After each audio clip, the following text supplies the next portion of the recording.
അല്ലാഹു അക്ബർ അല്ലാഹു അക്ബർ അല്ലാഹു അക്ബർ ലാ ഇലാഹ ഇല്ലല്ലാഹ്. അസ്സലാമു അലൈക്കും വറഹ്മത്തുള്ളാഹി.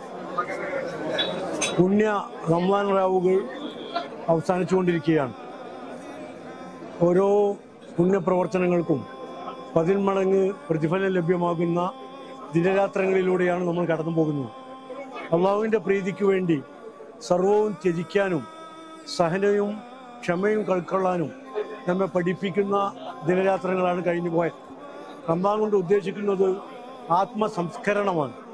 സഹനവും ശാന്തിയും പരസ്പര സ്നേഹവും ഊട്ടിയുറപ്പിക്കുന്ന സന്ദേശമാണ് റമളാൻ നൽകുന്നത്. റമളാൻ്റെ പരിസമാപ്തി കുറിച്ചുകൊണ്ട് പരിശുദ്ധ റമളാൻ ഈദുൽ ഫിത്തർ ആഗതമാകുന്നത് മുസ്ലിങ്ങളെ സംബന്ധിച്ചിടത്തോളം ലോകത്തിൻ്റെ എല്ലാ ഭാഗത്തും അവർക്ക് ആഹ്ലാദം പ്രദാനം ചെയ്യുന്നു. ഈദുൽ ഫിത്തർ ദിനത്തിൽ പാവങ്ങൾക്ക് ഭക്ഷണം നൽകാനും നമ്മുടെ സമ്പാദ്യത്തിൽ നിന്ന് പാവങ്ങളുടെ അവകാശം നൽകാനും പടച്ച തമ്പുരാൻ നമ്മോട് കൽപ്പിക്കുന്നു.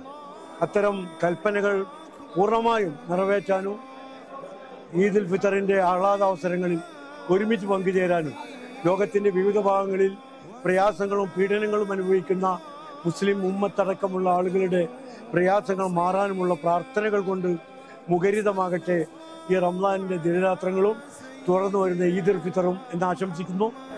കേരള നേതൃത്വത്തിൽ മുജാഹിദീൻ്റെ ഒഫീഷ്യൽ ചാനലായ റിനൈറ്റ് ടിവിയുടെ എല്ലാ പ്രേക്ഷകർക്കും ഈദുൽ ഫിത്തർ ആശംസകൾ അർപ്പിച്ചുകൊണ്ട് വാക്കുകൾ ഉപസംഹരിക്കുന്നു.